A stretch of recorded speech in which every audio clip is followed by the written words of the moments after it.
The views and opinions expressed on the show are those of the guests or hosts, and not necessarily those of the advertisers, networks, platforms, or stations. Warning that the content of the show may not be suitable for all audiences, and that viewer discretion is advised. The show does not intend to provide medical, legal, or financial advice, and viewers or listeners should consult with a professional before making any decisions based on the information presented.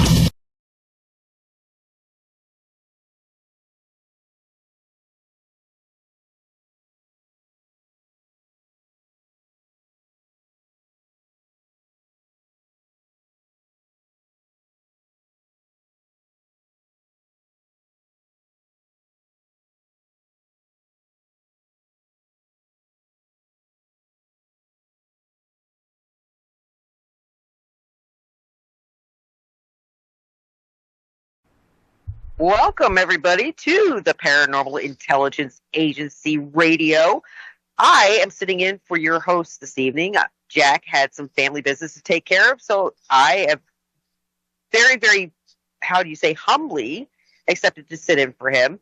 I, of course, am your hostess. My name is Nancy Planetto, or Wiccan Vixen, whichever one you want to call me by. I'm probably more well-known under my pseudonym, Wiccan Vixen. However, either one will work. I'd like to welcome everybody to the show. Today's date is May the 6th, 2026. It is 8:01 p.m. Eastern Daylight Time. I hope you all have had a good week. I know Jack had a great show last week. In fact, I unfortunately had to miss my show last week, but I did catch the end of his show, and it was really, really well done. So kudos to you, Jack. Nice effort bringing forth the really good information on these shows, because I know it can be hit or miss. And it's funny because I was talking to our producer before I came on there, and he goes, what do you think you're going to do it on tonight? I was like, you know what? I think I'm going to lean into Bigfoot, only because, Jack is in, I believe, the Midwest, and I live in Florida, which of course is the Southeast.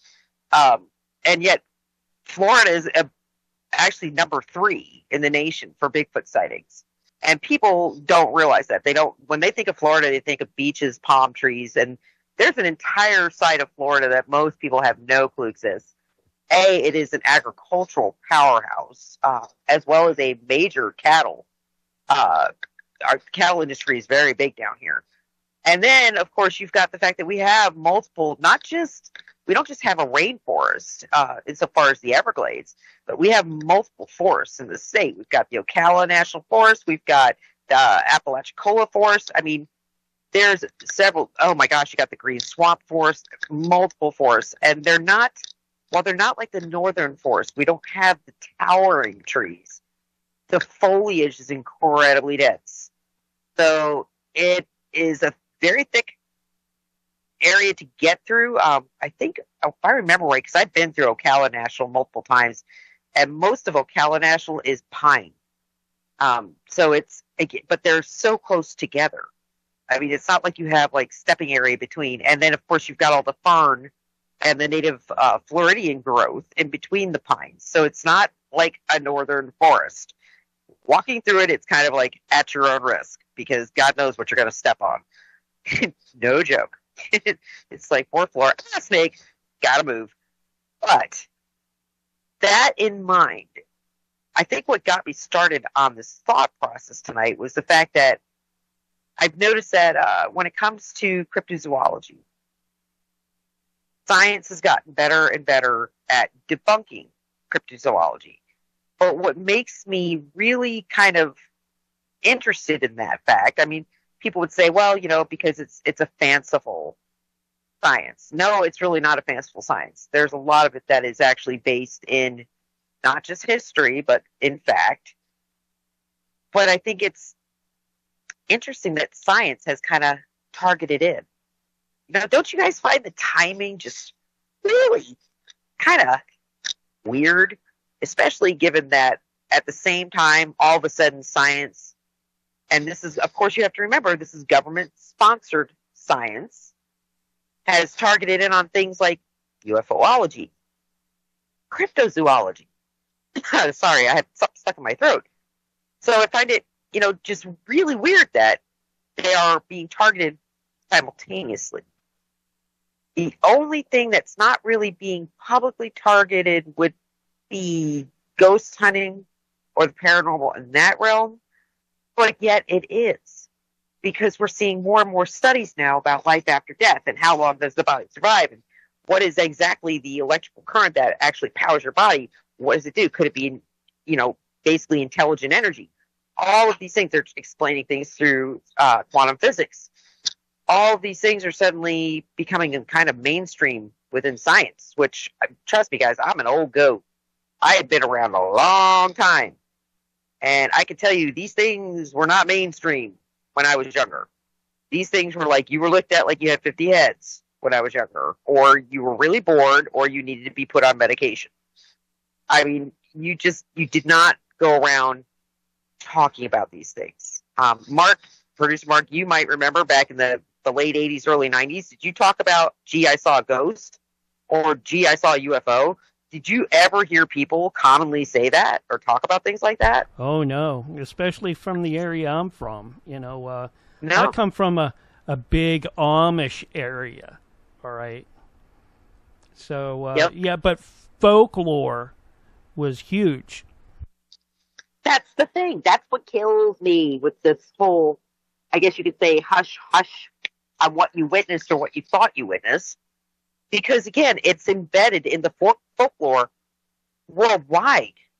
It's not just here in the States. I mean, worldwide, across cultures, bar none, there's folklore about this. Even the most analytical cultures, the Chinese, the Japanese, the ones you would have no thought process as to going down that particular road with, they are actually, when it comes to superstitions and folklore, they're probably some of the most extreme.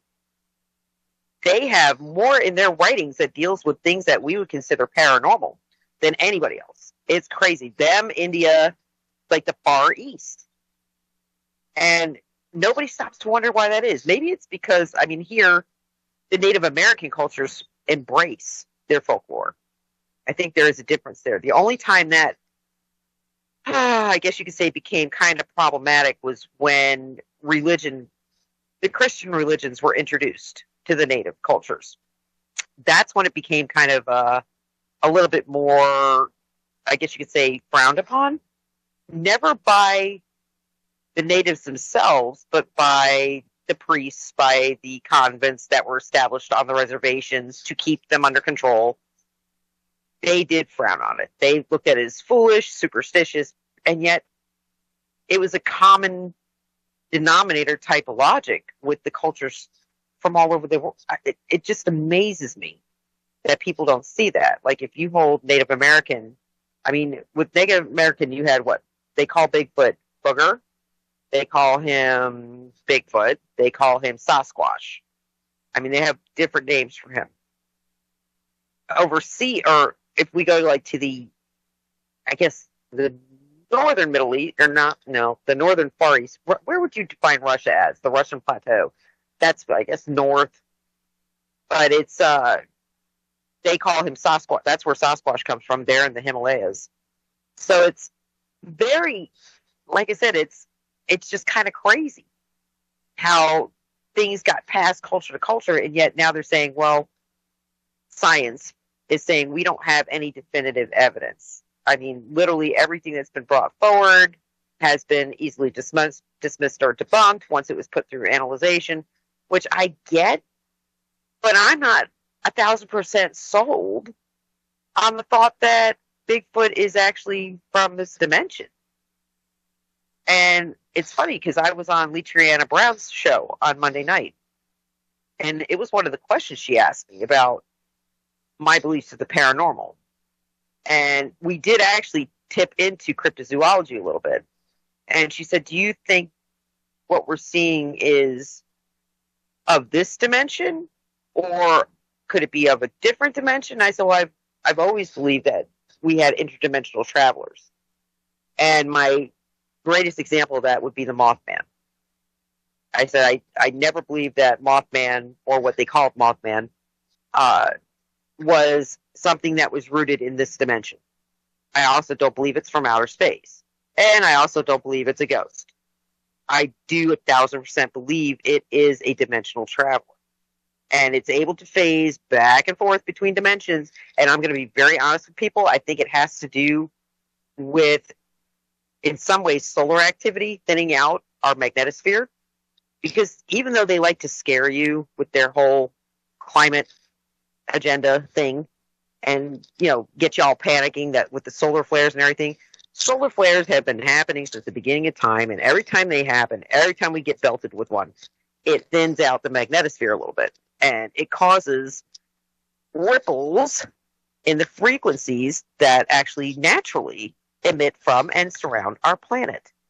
When those frequencies are not at their normal levels, I think that creates a weakness, which may allow certain things to come through and go back. I also can't for sure say that civilizations that pre-existed humanity didn't have knowledge of the Einstein-Rosen wormhole, that they didn't know exactly where they might naturally exist on this planet, or they may have created them and that could have been what collapsed their civilization. You just don't know.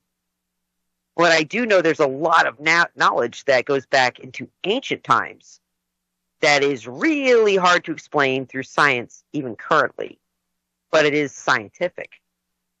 So it's just one of those questionable things. But getting back to Florida, as I was telling Mark, we've had this rash of Bigfoot sightings. And by the way, folks, we don't call Bigfoot here in Florida. We call it skunk ape. There's a really good reason for that. And I'm going to suggest the fact that when Bigfoots are big, do we call them Bigfoots or big feet? Huh. That's a good question. I'm kind of liking big feet. It's like deer. It's Bigfoot. Deer. Yeah. Bigfoot. What? Come on, big feet is more fun. I'm telling you, it's just like deer. Bigfoot. Anyway, I'm thinking with the skunk ape, because Florida is such a hot and humid environment. And with humans, I think it might be the female that's probably emitting the odor. Could be the males, but I'm thinking probably the female. Only because when females start getting hormonal, they emit a glandular scent, a pheromone. And to an ape, that scent, I mean, put it this way, it's not always a pleasant scent for humans. Hey, there you go. But it does attract a certain type. And I think that might be what odor people get with the skunk ape. But I can tell you, I myself, when I was up on we were up doing some boating up near Crystal River, which is on the west northern coast of Florida, on the Gulf of Mexico. And we were in the area called the wetlands. I smelled what they were talking, and I think I told you, Mark, the guys that were working the boat were saying, "Oh God, it's a skunk ape." But trust me, that smell whipped my head around immediately. I was like, "What the hell is that smell?" And I mean, I've lived in Florida since 1976. I've been down here a long time, so I know what a skunk smells like. I can tell you what scat smells like. Literally, even bobcats, the wilder cats down here, you can smell them. They have a very distinctive odor. I have never smelled anything like that. And it's definitely appropriate. The whole skunk thing, yep, definitely appropriate, except it smells worse than a skunk. It is one hard thing on your nostrils. But the guys, again, that were working the boats were 1,000%, there was no doubt in what they were saying, and I found that really, really interesting. I mean, it was just, it's a skunk ape. Okay, we need to get this stuff in and tied down. There's definitely a skunk ape nearby. And here's the thing. These guys had no idea that I had any curiosity into that area at all. How would they? They were working at dock. I was out on the river all day with my brother-in-law, my husband, and our family. So these guys, we had just pulled the boat into their docks area. So they had literally no way of knowing who I was or what I did or the fact that was going to make my head rip around. I mean, I remember looking at Raphael, my husband, and saying, I can't even believe that they're actually talking about this out loud, and it's just a given. I said they look a little nervous, a little unnerved, but nothing they're not panicking. They're just making sure they're tying everything down correctly so they can get out of that area. So apparently they were expecting something to be close by once that sun was fully set. And considering the area, that's a big fishing area. So I'm assuming that whatever it was that they thought was coming, I mean, they kept saying skunk ape. It could have been a bear. We have, in fact, I was telling Mark, we actually have a black bear population down here. The only thing that makes that kind of crazy, because again, black bear and Bigfoot sightings are kind of synonymous. A lot of people mistake black bear for Bigfoot because the black bear is capable of standing pretty much fully erect. And when they get moving, oh yeah, they're quite fast.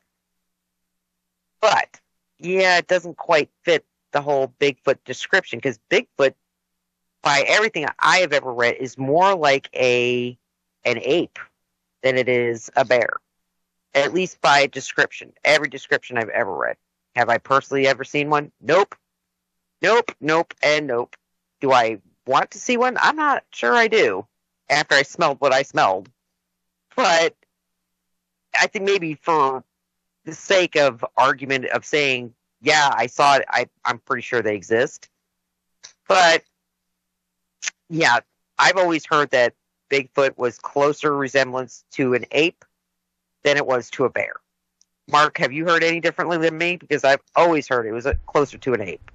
You're right. And the one thing about Bigfoot and bears might be able to take 1 or 2 steps forward, but it's going to look herky and jerky, because that's not how they walk. All right? But Bigfoot, when they take a stride, it's a big stride, from what I've gathered. Well, it's because bears have a much longer torso. It goes down to pretty much where the knee would be almost. So a bear is like, their legs are really short. I mean, they're meant to be on all fours. They're not meant to be upright. So the only reason bears actually go upright is to forage. And again, people don't realize that because they're not carnivores. They're omnivores. They eat both plant and meat. So they're like humans. They're omnivores. But it's funny because, like I've said, I have seen bears that could move quite well on their 2 legs, completely upright. But 90% of the time, those animals were trained to do that. And they were in captivity for years doing that. In the wild, I've actually seen bears down here in the wild, and I've never seen one even get up on its 2s. They're usually running like hell to get away from whatever it is that's disturbing them. But generally speaking, yeah, and they're not even upright. Our bears range anywhere between, I'd say, 200 and 400 pounds. So even upright, they're not going to have the stature of what Bigfoot is said to be. Because you forget, Bigfoot not only has supposedly a very large foot, but it's a very large creature. I mean, 8 to 9 feet by all descriptions. Very long hair, 8 to 9 feet, which actually does, again, that fits maybe more the gorilla or an ape. But it's hard because, again, even if you go with gorilla or ape, they're another group that does not move really fast upright, not without hunching down on one arm in support when they're at a full run. So that whole bipedal thing is kind of what has me a little like on edge with, is it or isn't it? Could they exist or maybe they don't exist? But again, historically speaking, it goes back centuries. It's like Nessie, the Loch Ness Monster, which people can sit and say it's BS all they want. And trust me, the surgeon's photo didn't help things in that regard. But honestly, these talk of a creature in Loch Ness goes back centuries. It's not a few years. It's not a few decades. It is multiple hundreds of years of sightings. And it's kind of the same with Bigfoot. If you talk to the Native American tribes, it's actually something sacred to them. And as long as their history goes, these creatures have been sighted. Even Jack, one of Jack's favorite things is Dogman. Dogman is another thing, although Dogmen are considered amongst the group of that are defined as skinwalkers. So in other words, how do I describe a skinwalker to you? Actually, a skinwalker. Actually, Jack's declared him in like 3 different categories. One, a spiritual. Another being an actual animal. Another being something that was created in a lab. Yeah. And I'm with him on that. And the last is I forget what it was, but Jack has some good idea, and we talked a little bit about that with Vic, and even Vic, like, hey, there's some really weird things with the dogman werewolf, because some can be shapeshifters. Well, that's and it's very interesting again that Hollywood has kind of pushed that theme. I've always said that to you when governments and the powers that be need a soft sell on something that is kind of I guess you could say, a piece of reality. They'll do it through Hollywood, and they basically drone it into you. So in case anything gets discovered, it's not going to be as much of a shock as it would be if you had never heard it before. And when it comes to Dogman, it's really interesting because I go way far back with Dogman, because I think Jack and I had this conversation on this show when I was talking about Anubis. It's like Anubis was a dogman, a dog god, actually. I mean, it's half jackal, half freaking human. I mean, he's the god of the death, the lord of the underworld. Oh yeah, that's another thing that Jack got into as well, is the Nephilim, and that's a genetic hybridization of the animals mixed with the animals, and that he believes that could be too.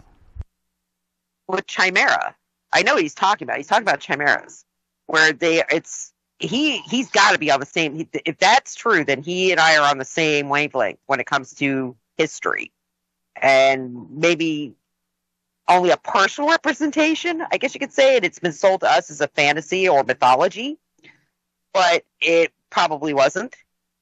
And I keep saying that because if I look across the multiple pantheons historically, hold on one second. Really? Sorry, my dog is playing with my cat.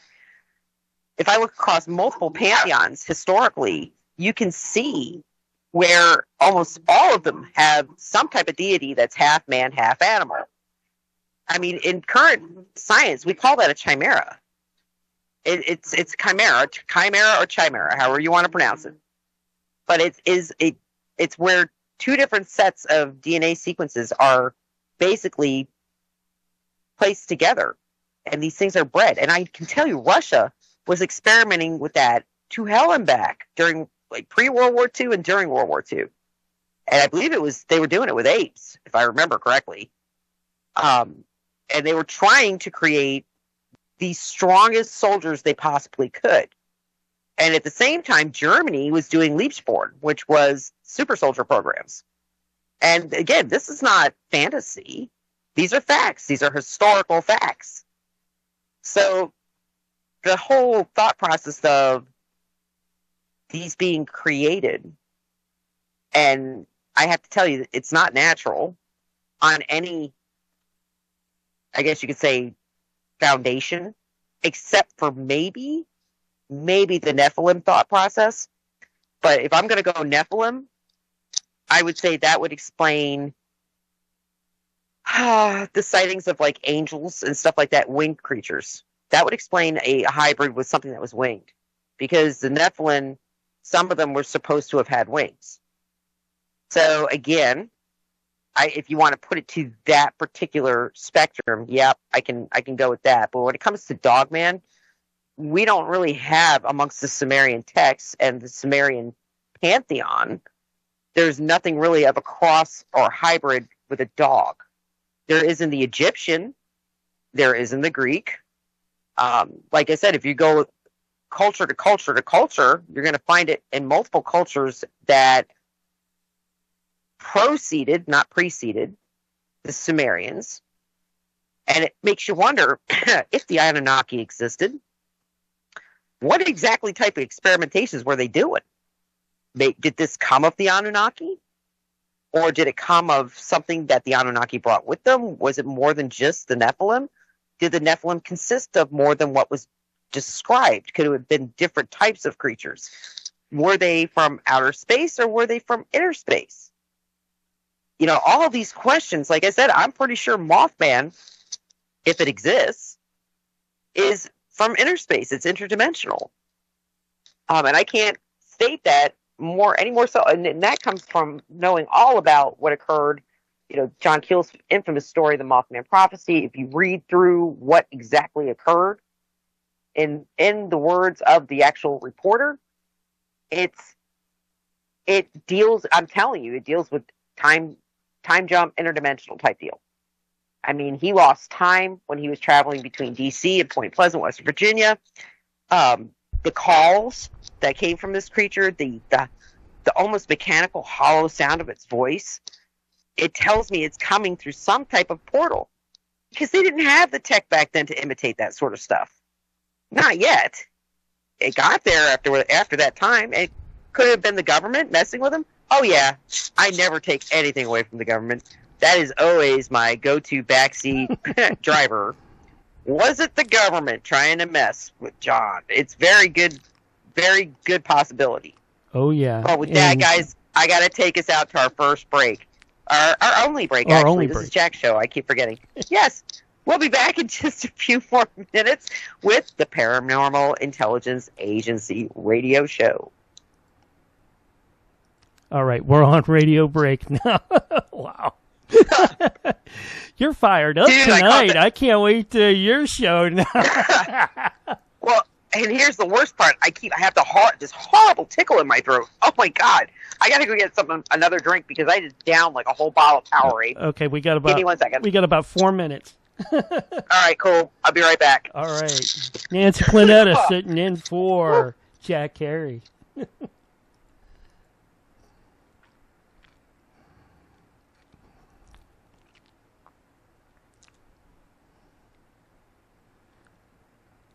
Well, we're all fired up tonight. Cryptozoology. That's right. One of the topics that I really like to listen to. Yep.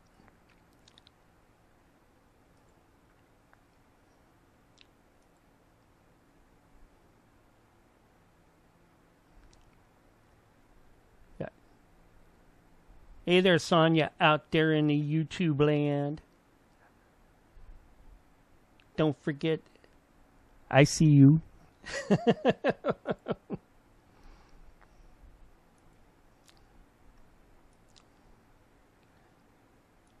Hope everybody out there is still doing great. We got lots more content tonight. There we go. Whole lots more content. No. What?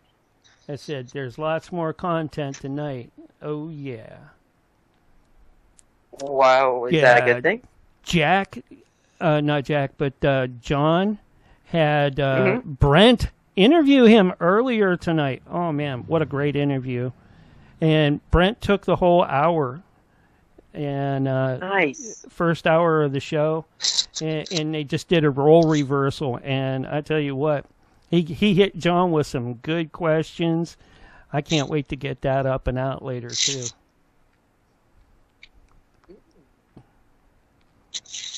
Oh, boy. I'm not even going to dare to hazard to guess.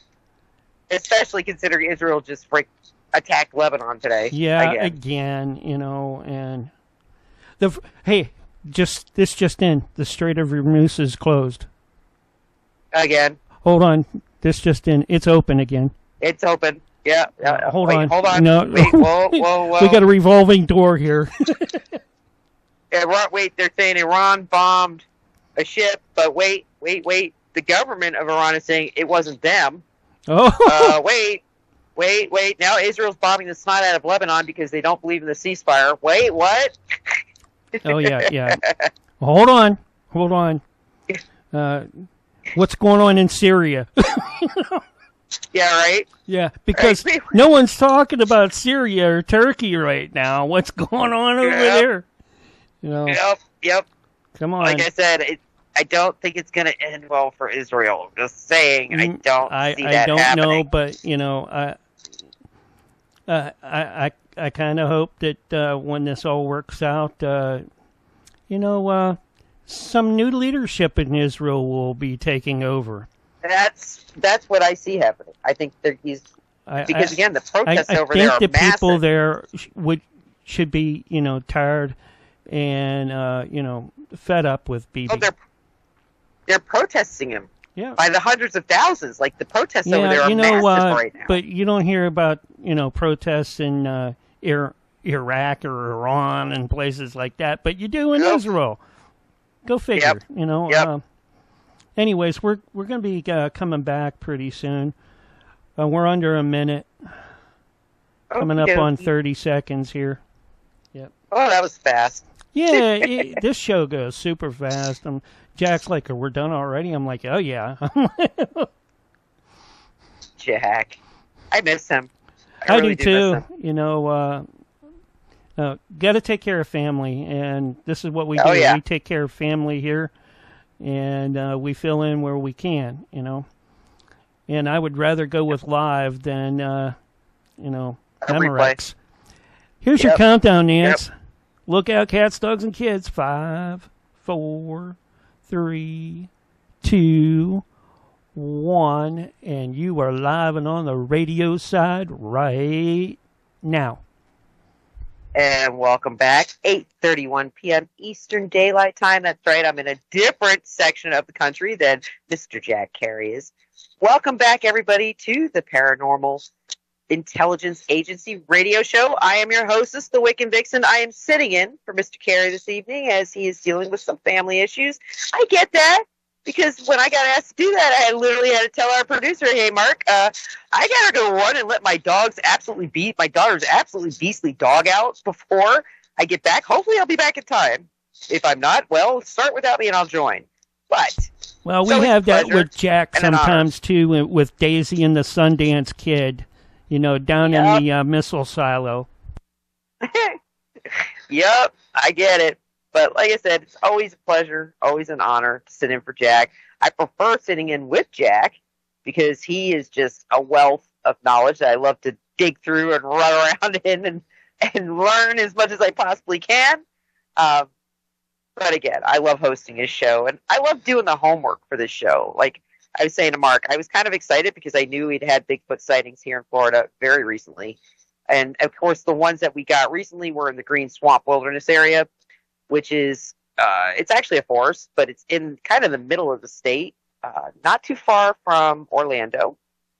It's in an area called Polk County. Those of you who are familiar with Florida might know Polk County because we have a really infamous sheriff in Polk County that is this guy is a riot. Like, he is probably he reminds me of Arapaho. Reminds me of Joe Arapaho quite a bit, except he's probably more brutal than Arapaho is when it comes to being just straightforward. That would be Sheriff Grady Judd. And he's the sheriff that y'all probably have seen reels on Instagram, Facebook, TikTok even. I know they put him up there. He actually dresses up like a Bigfoot sometimes, kind of making fun of it, because he knows his county is #1 in the state for sightings. But he also is the one that basically tells his constituency that, especially if there's been an armed robbery or a violent crime, to arm up and shoot the bastard if they try to get into their house. That is why you have guns. Please use them on this person if he tries to enter your house. And he's also the one that is, he just did one the other day, had me in stitches laughing. It was actually a pedophilia bust, 240 arrests, and sex crimes and pedophilia. And like 4 of the workers that were arrested were men posing as women, and really used a lot of editing programs to make their pictures look like women. But when they showed up and got arrested, that is not what they look like. And, oh boy, I think his first one, he said it would take a whole lot of a Tylenol the next day to forget that headache. And I was just like, I love a straight shooter who just says what we're all thinking and lets go of the whole political correctness thing. And that is kind of what Grady Judd does. Now, again, the fact that he dresses up like a Bigfoot, yes, it is tongue-in-cheek sometimes. He's actually done, like, TikTok reels of him interviewing a Bigfoot. But it is said that he actually does believe they have something there in Polk County that can't be explained. He's seen the tracks. He's seen different evidence that, as an investigator, makes it hard for him to define what exactly is there. And like I said, Florida is not all palm trees and beaches, guys. We've got some really dense areas of foliage, really dense. And it's not like the forests up north. Up north, you're dense to where you can't see the sky. Down here, we're dense to where you can't see the ground, which is a totally different type of foliage. And again, we have a massive amount. Our ecosystem's massive. Like, we have wildlife. If it's not indigenous and it gets brought here, it seems to thrive, even though it shouldn't. Literally, everything you can think of. Iguanas, monitors, snakes, bobcats, we have panthers, we have monkeys, we have bears, we have sloths, apparently. There are now sloths that have taken to our trees that just like it here. It's very good for them. It is crazy, the amount. And our other thing was, of course, the marine life, where David, in fact, on my other show, I have David Campione, who joins me every Wednesday night, and he also lives in Florida, and we were talking about the 14-foot great white shark that's literally right off my coastline where I'm at, and how strange that is, because we're not cold water here. Like, right now, our water is pretty much a bathtub. And so to see a great white of that size sitting right off the coast, it's like, is she lost? What is she doing this far in? Is she following something in? Was there seismic activity in the middle of the Gulf that maybe pushed her more towards the coastline? Because I guarantee she's trying to get north to, like, the Apalachicola Bend, which is basically the hook in northern Florida that bends into, I guess, coastal Alabama. It's Pensacola, basically. So, I mean, just some really interesting ecosystem. Does it lend for a Bigfoot or a skunk ape, as we call them? Yeah, I could see it happening, because there are areas here that nobody has ever walked through. And again, I don't know if they ever will, because all the stuff you're probably going to step on and all the things that can kill you that is underneath you. That being said, we also have a lot of sinkholes in Florida, and believe it or not, a lot of cave systems. And I've always said that Polk County is an area that, again, it has a lot of cave systems. If I was a creature and I didn't want to be found, I would go to the place that scares what's looking for me the most. And whether we like it or not, most humans are very adverse to caves. We don't like going real deep in a cave. Why? Because you're always afraid something's going to happen and you're not going to be able to get out. It's not really a claustrophobia. It's more of a, I guess you could say, a common sense thing, like, I don't belong here. But when you look at Bigfoot sightings, historically, almost all of them, there's an area there's dense caves nearby. And the other thing about caves, and it's been said for years and years and years and years, and of course the government denies it, but again, caves tend to lead to systems. And I don't know why that is, because some of them are completely unconnected, but you'll find natural, like, tunneling systems that go from one mountainous range or one cave range area to another. Like, they're linked together. And they're not man-made. A lot of them are natural. So did it have to do with the way the North American continent ended up settling? That's possible. I mean, anything's possible. We obviously have fault lines all over the country. Ooh, and that's another thing I wanted to bring up. The fact that there's been some crazy earthquake activity going on. I know Florida, we had, even though the USGS did not report it, it was reported here within local areas within Florida. We had a day last week where we had like 4 seismic events in the state that were over 2.5. and nobody can explain what they were. We don't have a fault line under the state of Florida. We do have, like I said, a lot of limestone, which leads to, of course, sinkholes. But a sinkhole formation doesn't necessarily and generally cause a seismic trigger. We did have 2 very large successful launches last week. Both SpaceX went up and NASA, Artemis went up. So, not Artemis, sorry. It was one of the other NASA ships that went up, but both of them launched last week. I can tell you that SpaceX was their Falcon Heavy. That is a big rocket. And when that thing launches and lets go, and then her 2 boosters return to Earth and they land on the platforms. When those things are coming down, they're actually coming down faster than the speed of sound. So they break the sound barrier. And what do you think happens when they break the sound barrier? Think about it, guys. I'm a flat state. Not a lot of mountains. In fact, there's no mountains here. Lots of hills, no mountains. And what do you think happens when sound barrier is broken? It like ripples across the state. And yes, it does cause a seismic reaction. It registers on the Richter scale. So, okay, I thought that could explain 1 or 2 of the seismic events, but it doesn't explain the ones that happened. Like there was one all the way up at the Panhandle, and then there was one all the way down by Miami. Those are areas outside that acoustical, I guess you could say, radius that the rockets from SpaceX and NASA and actually Amazon also, because Bezos launches his whatever Blue Origin, I'm an idiot ship.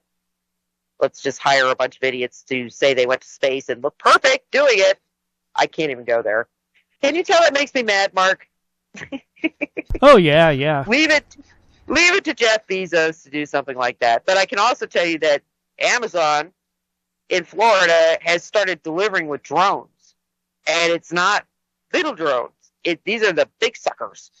And it scared the hell. In fact, it started it this past Sunday.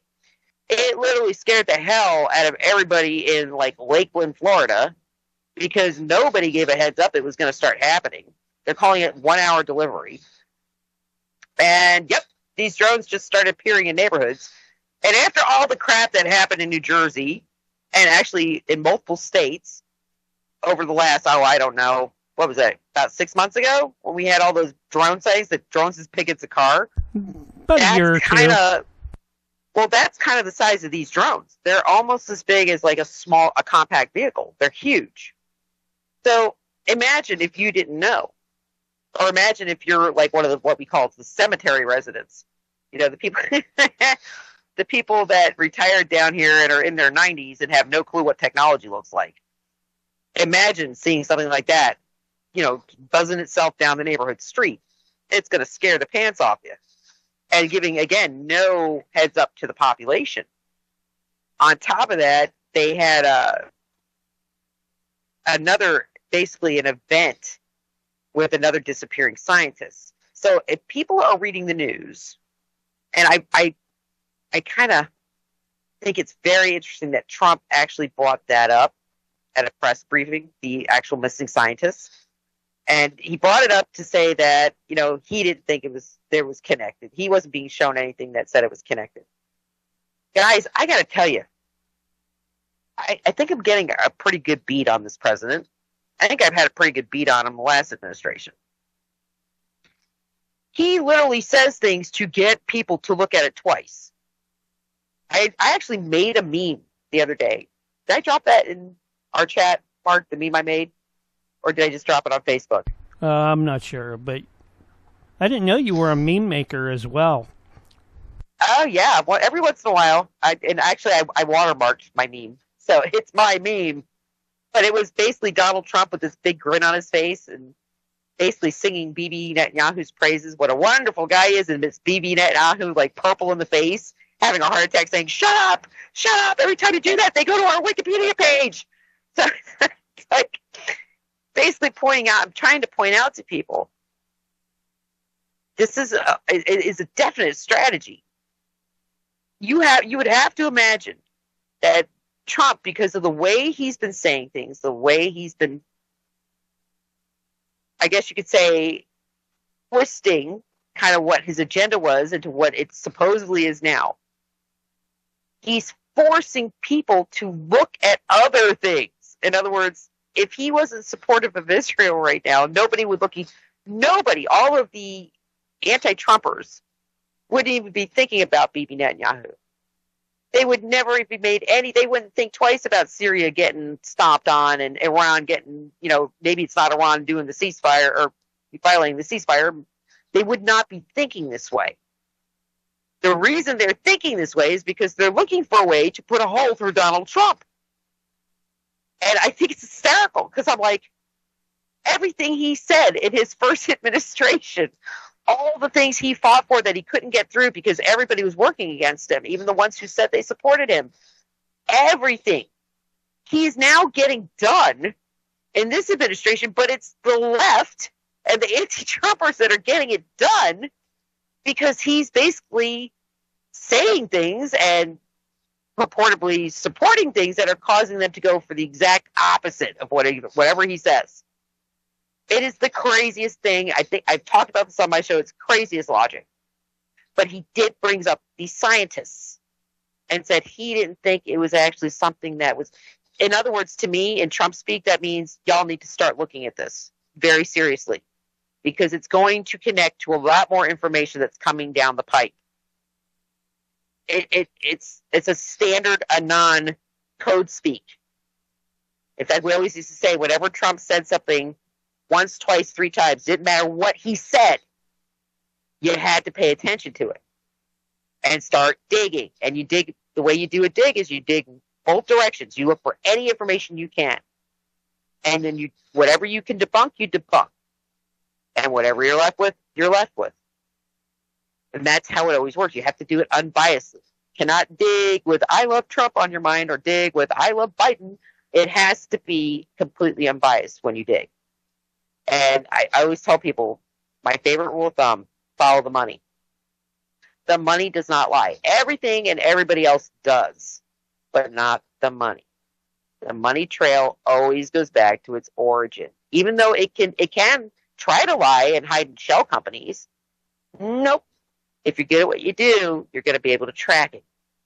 And I think Donald Trump is telling us to track these scientists. You know what they were working on, Mark? I promise you I had a segue with this. Oh, yeah. They were working on, a lot of them were working in what? Advanced drone technology that dealt with what? In the basically rocket mechanisms, and not only that, things that we could actually probably, not even jumping very far, basically hold in consideration of time travel or dimensional travel. Yeah, but now, I think the jump that the public will see is either A, to the moon, or B, to Mars. Mars. With that, it'll be Mars. Actually, it'll be either Mars, or it's going to be one of Jupiter's planets. I'm going to be very honest with you from everything I'm reading. Now, I can tell you the blueprints I've looked at. That's not a spaceship. That's not a spaceship with a propulsion system. That is literally, to me, that is a dimensional. Because to me, time travel is almost like dimensional travel. Space would have to fold. You're talking about an Einstein-Rosen bridge that has to be traveled through. And there's a very specific way something a human traveled in, or anything that is a biological life form, it would have to be built a very special, certain type of way so you would not be crushed. And the blueprints I'm looking at, I'm like, oh, that does it. It creates a bubble. Oh, oops. It's the right dimensions, too. Oops. And guess what? Those dimensions actually match. And this is where it gets real fun when it comes to ancient technology. It actually matches what? Vomanus? Solomon's what? Oh. Solomon's Temple, which are the famous dimensions that the Masons use. The stonemasons. So, again, It's crazy because it all kind of interlinks. And I'm like, how? There's no way that's a coincidence. It's like saying that the Great Pyramids of Egypt are coincidentally lined up the way they are. No, no, no. And you'd have to be half-baked and retarded to even suggest that that was a coincidence. It's not. It's really not. Now, what really interests me is that the planet's been moving over the past, since the pyramids were built. The planet's constantly moving. It's moved off its axis several times. I mean, people want to make a big deal about the earthquake in Japan, tilting us, which it did do, by the way.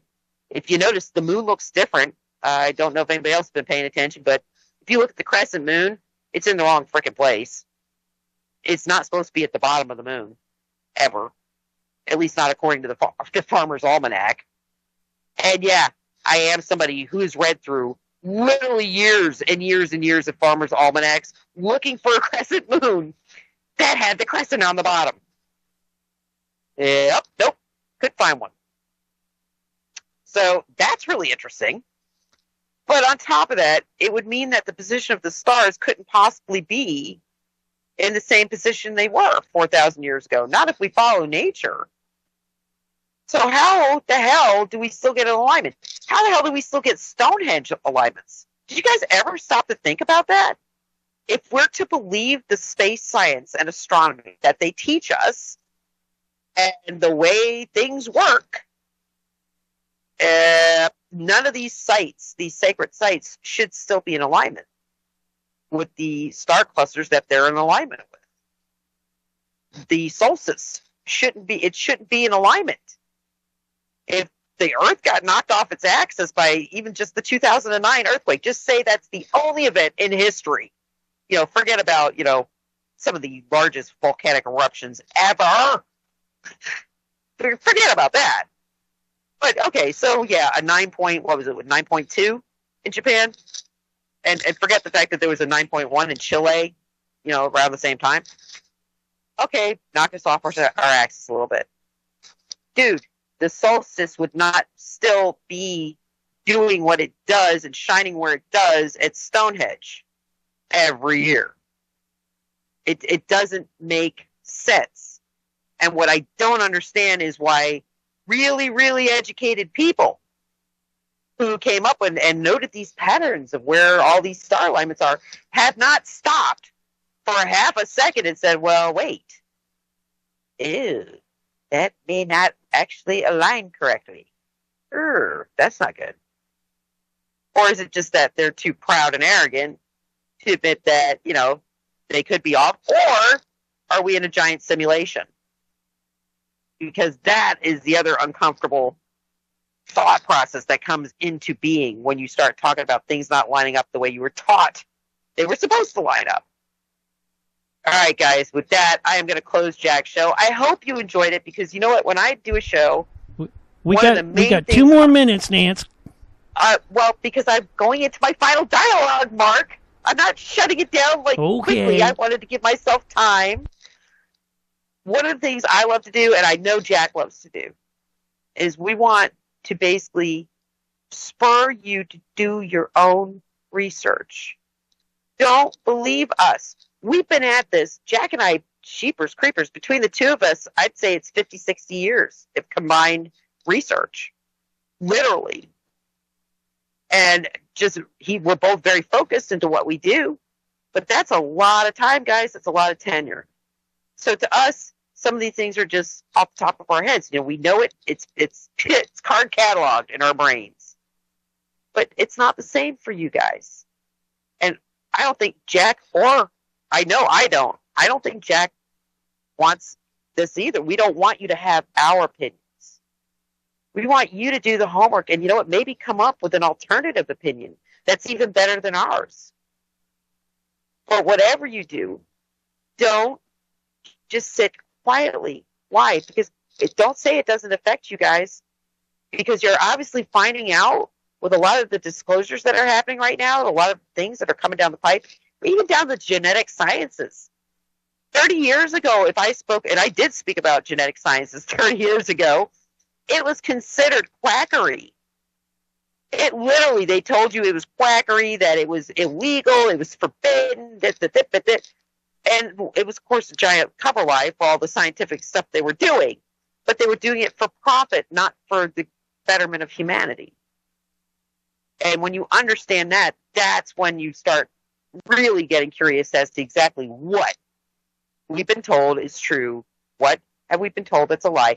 Even shows like Ancient Aliens, the newer shows that are about networks like Gaia, there is an agenda behind a lot of what they're showing. I mean, for me to be able to point out that, hey, guys, stars were probably not in the same place they are now, so the fact that the Great Pyramids of Egypt still align with them is very problematic. You would think you would have heard that on shows like Ancient Aliens, the shows that bring you the thought process. You've got, with every thought process, you have to remain to the standard of logic. If this is this, then that must be this. It is just the way, the truth, and the light. All right, guys, for those of you who are hanging on the network, we are going to be on in just about 5 minutes with my show, The Vixen's Vault. And that, of course, I have a whole gaggle of people that are with me with all different opinions. Tonight, I have a guest, Soma. She is from Ireland.